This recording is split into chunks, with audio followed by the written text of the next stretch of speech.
So once again, hello everyone. Today we would start the topic of bones and joints of thorax. So basically, we would cover this topic in two different sections, kind of introduction of the bones of thorax and ossification, kind of atypical and typical bones.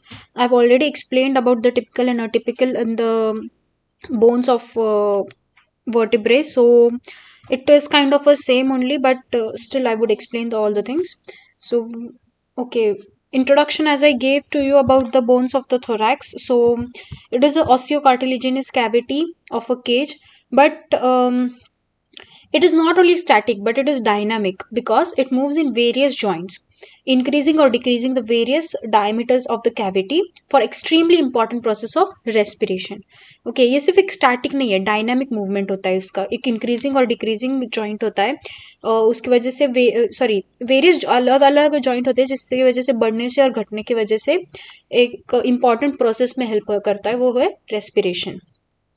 So ribs and cost, जैसे मैंने बताया था कि 12 ribs है on each side, number में increase और development till the cervical और lumbar rib. Okay, this ribs are placed obliquely.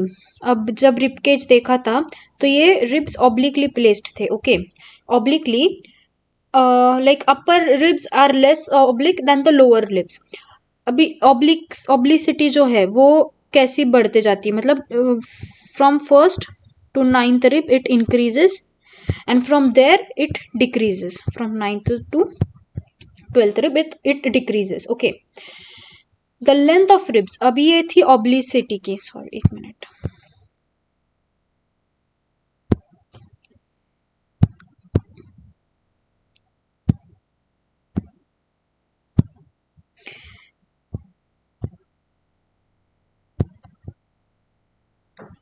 oblicity 1 to 9th increases, 9th to 12th or 10th to 12th it decreases. Length of the ribs increases from first to 7th rib, 1 से 7 rib तक length increase होती है और फिर उसके बाद decreases from 8 to 12th rib. Now breadth of the rib decreases from above to downwards. ये था oblique, ये था length, now breadth decreases from above to downwards. Okay, upper 10 ribs में एंटीरियर एंड ब्रॉड होता है पोस्टीरियर एंड से। Okay, anterior and broad होता है अपर एंड अपर पोर्शन में then posteriorly. Now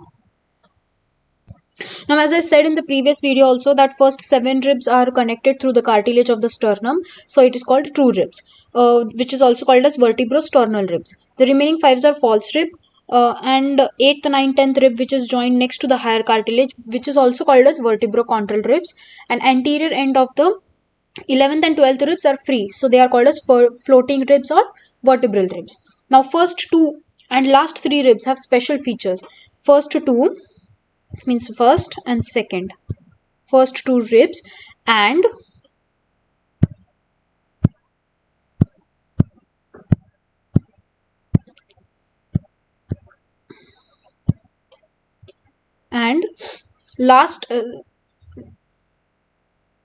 last 3 ribs, 10th, 11th and 12th, have a special features, so they are called as atypical,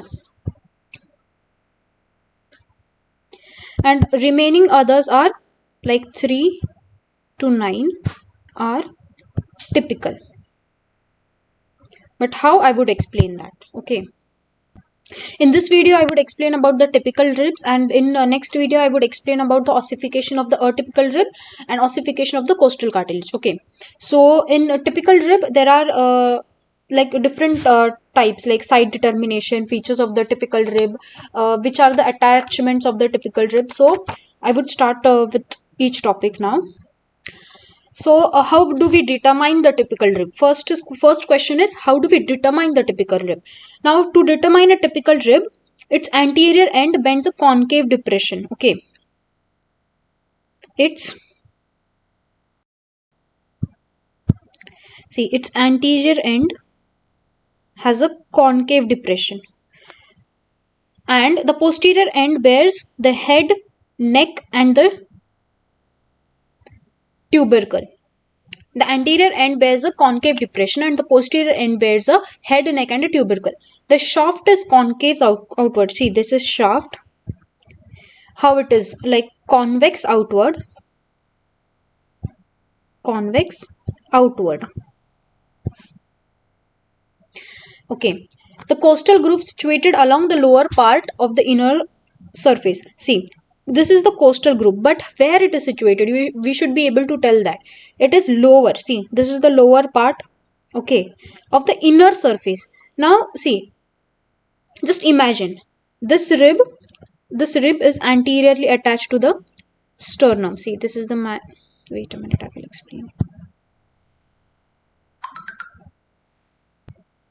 See, in this diagram, I would explain you. This is the inner border, right? This is attached to the sternum. This rib is attached to the sternum, and here its head is attached to the vertebra. Now, this is the costal cartilage part. This is the shaft, and this is the inner border of the first rib. Now, inner surface, the costal groove is situated along the lower part. मतलब वो नीचे के part में, lower part में, ये lower part में inner surface पे attached है. Okay, so that lower border is thin and upper border is round. See, the lower border, जो नीचे की border है, एक thin है और upper border is rounded. यहाँ पे एक एंगल भी होता है, एंगल ऑफ द रिब, क्योंकि वो एक ट्विस्ट के जैसे होता है. मतलब अब जब हम देखेंगे ये फोटो पिक्चर्स इमेजेस में तो नहीं, लेकिन मेरा एक वीडियो है जिसमें मैंने रिब का दिखाया है एक portion. So you can go and see that how that angle and rib looks like. अब फीचर्स क्या क्या है टिपिकल रिब के. अभी हर एक रिब में दो एंड्स होते हैं, एक एंटीरियर एक पोस्टीरियर. ये है एंटीरियर एंड. एंटीरियर एंड कैसे पहचाने? जहाँ पे कोस्टल कार्टिलेज जो कोस्टल कार्टिलेज स्टर्नम को और मैनुब्रम के साइड में अटैच होता है, उसे कोस्टल कार्टिलेज होता है, वो एंटीरियर एंड होता है. और जहाँ पे क्रेस्ट की तरह होता है या ट्यूबरकल की तरह होता है, वहाँ होता है अपना पोस्टीरियर पार्ट जो वर्टिब्रे से जॉइंट होता है. Okay, it's shaft, like shaft, उसमें कंप्राइज क्या क्या क्या होते हैं चीजें शाफ्ट में? अपर एंड लोअर बॉर्डर होता है and outer and inner surface होता है. शाफ्ट में अपर एंड लोअर बॉर्डर होता है, और एक पीछे का आउटर और इनर बॉर्डर होता है. Okay, inner surface. The anterior sternal end is Oval and concave for articulation with its costal cartilage. अभी मैंने बताया था sternal end. This is the sternal end. It contains what? It is oval and concave for articulation with the costal cartilage. Obviously, the posterior or vertebral end, which is made up of the following parts. अभी vertebral end में parts है, जैसे कि head, neck and tubercle. As I told you, see, this is the head part, this is the neck part, and this is the tubercle part.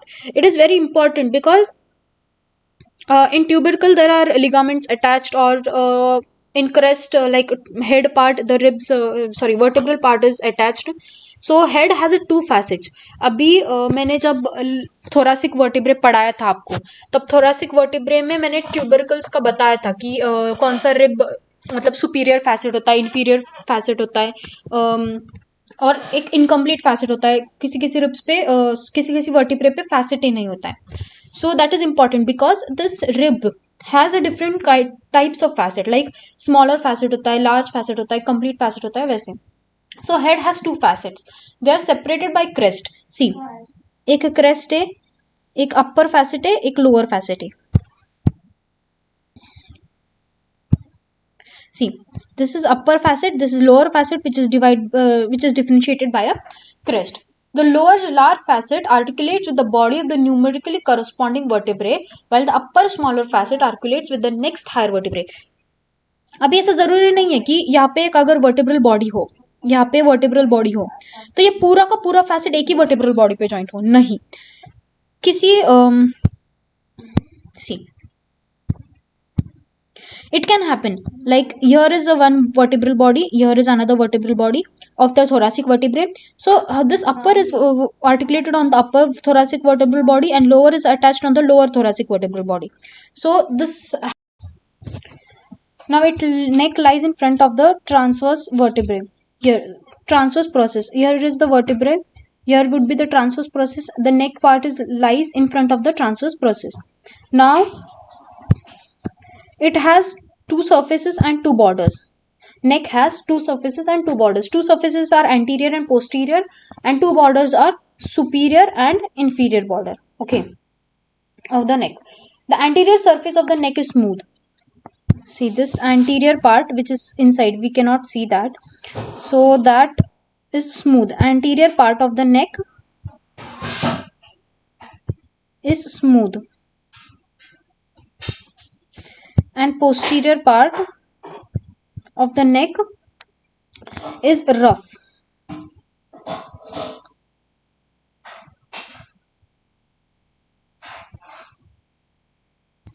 And about superior border of the neck, on superior border of the crest of the neck is thin.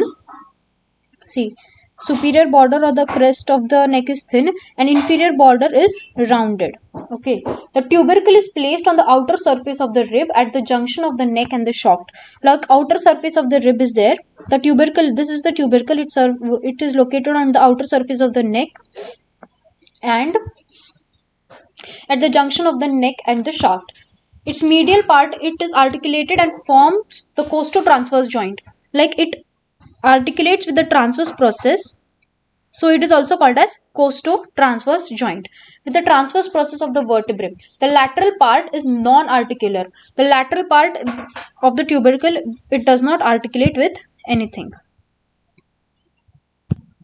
Now the shaft is flat, so it has two surfaces. See, this is the shaft part.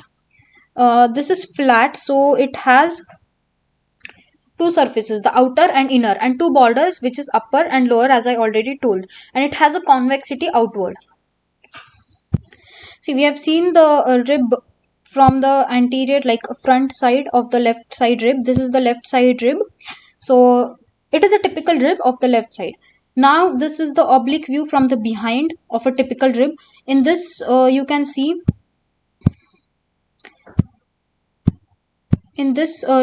the crest of the neck. This is the tubercle, okay. This is the angle, this I would tell you the sacrospinalis joint, okay. And this is the lower facet, upper small facet, pit of the costal cartilage which is attached to the sternum. This is the costal groove and this is the thoracolumbar fascia. I would tell everything about this now. Now anteriorly, now we would see the attachment of ribs, this typical ribs attachment to the vertebra and sternum. Now anteriorly, the head, like head attached to what? Vertebral body. So this attached to the vertebral body by the ligament called radiate ligament, okay. The anteriorly, the head provides attachment to the radiate ligament and is related to the sympathetic chain and to the costal pleura. It is also related to the sympathetic chain and the costal pleura.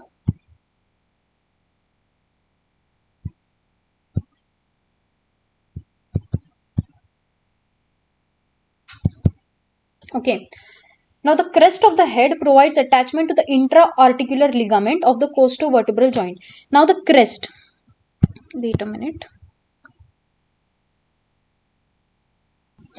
See, the crest here, it is attached to the intra-articular ligament to become which joint? Costovertebral joint. Now the attachment of neck. We have seen the attachment of head, crest. Now we would see the attachment of neck. Anterior surface is covered by costal pleura. The anterior surface of the neck is covered by the costal pleura. Okay. Anterior part of neck is covered by costal pleura. Okay. The inferior costotransverse ligament is attached to the rough posterior surface. Now I told you neck has a small smooth surface and a rough surface. Smooth surface, it is covered by costal pleura, and the posterior surface, which is a costotransverse ligament attached to the rough posterior surface. Okay. Inferior has a costotransverse ligament.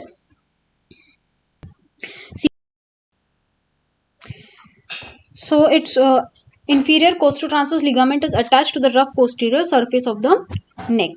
See, here is the costotransverse ligament. Now there are two lamina, like superior costotransverse ligament attached to the crest of the neck. See, superior costotransverse ligament, it is attached to the crest of the neck. Like there are two lamina. See, it is attached to the superior costotransverse ligament, crest attached to the crest of the neck. The lateral non-articulate part of the tubercle gives rise to the lateral costotransverse ligament. Now, the tubercle part, which is not attached to anything, like it is not articulated with anything. It has attachment with lateral costotransverse ligament. Now, the tubercle part, which does not articulate with anything, it gives lateral costotransverse ligament. See, this is the lateral costotransverse ligament and this is inferior costotransverse ligament. Inferior costotransverse ligament, which is given by posterior part of the surface of the neck, and lateral costotransverse ligament is given by the tubercle of the non-articulate part. Now next is the attachment of the shaft. Now there is a thoracolumbar fascia, as I told you. See here, thoracolumbar fascia. This is the thoracolumbar fascia, which is attached on the lateral fibers of the shaft, and also a sacrospinalis muscles are attached to the angle.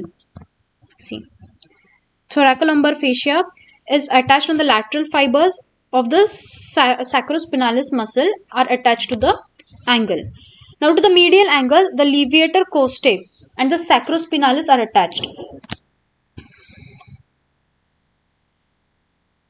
On the medial angle, here this is the medial angle. Here it is attached the levator costae and sacrospinalis. About 5 cm from the anterior end, there is indistinct oblique line known as anterior angle. Okay. Now from here, there is an anterior angle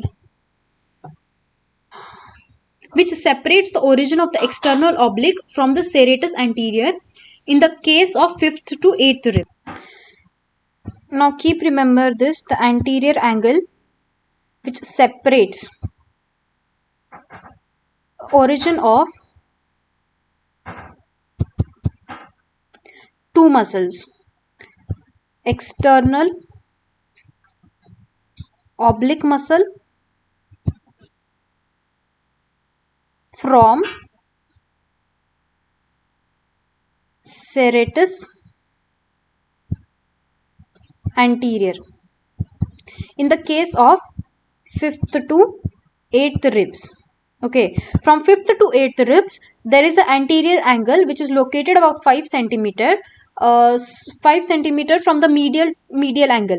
Here it is differentiated, two muscles are differentiated into the origin, which is external oblique and serratus anterior. The anterior angle also separates the origin of external oblique from that of the latissimus dorsi in the case of 9th and 10th rib. Now we have seen just now from 5th to 8th rib. Okay, 5th to 8th rib, this anterior angle separates which origin of the muscles, external oblique and serratus anterior. And for 9th and 10th rib, it's separate external obliques from the latissimus dorsi. From 9th and 10th rib, it separates external oblique to the latissimus dorsi. Now internal intercostal muscles arises from the floor of the costal groove. Now here this is the costal groove. Okay, from this costal groove, internal intercostal muscles arises. Now the external intercostal muscle is attached on the outer lip of the upper border. Here it is attached the external intercostal muscles, and internal intercostal muscle and intercostalis intimi is attached to the inner lip. This was outer lip, this is the inner lip of the